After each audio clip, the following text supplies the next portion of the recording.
Cet immeuble a été créé en 1912 par l'architecte Georges Malot. Rejoignez le trottoir d'en face pour observer la façade. La travée centrale est soulignée par un somptueux décor. Le porche monumental est surmonté de personnages sculptés, mais aussi de balcons et balustrades en pierre au 2e et 4e étage. Le décor de cet immeuble est également remarquable de par l'utilisation des céramiques colorées. Notez les culs de lampe surmontant les fenêtres des 2e et 3e étages. Ces ornements doivent ce nom à leur forme rappelant le dessous d'une lampe d'église. À travers le portail vitré de l'entrée, vous distinguez une impasse formée de pittoresques cottages. Cet ensemble se nomme la Villa des Tilleuls. Merci de ne pas entrer dans cette allée strictement privée.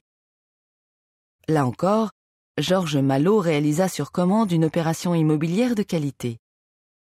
L'immeuble collectif donnant sur la rue répond à un souci de densification urbaine, tandis que les maisons de ville profitent du calme au cœur d'un îlot. Avancez maintenant de quelques pas et tournez à gauche, rue Raymond du Temple.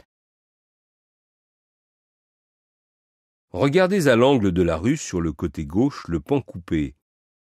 Il témoigne du lotissement réalisé par Louis-François Boudin à la fin du XVIIIe siècle. Du côté droit, les façades ne sont pas alignées de façon régulière.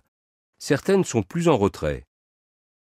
Ce tracé irrégulier rappelle qu'il s'agit d'une voie originelle de la basse-cour médiévale. Sur le côté gauche, au contraire, les petits immeubles sont un bon exemple de la physionomie de la basse-cour entre la fin du XVIIIe et le tout début du XIXe siècle. Généralement peu élevés, ils présentent pour la plupart des façades lisses aux fenêtres de taille identique, sans encadrement. Notez que les murs sont composés de structures à pans de bois et blocages de pierre et plâtre. Regardez, c'est un peu du bourg ancien qui se déploie sous vos yeux. À présent, remontez la rue Raymond du Temple. Au bout se trouve l'église Notre-Dame. Devant la façade principale, écoutez le commentaire 18.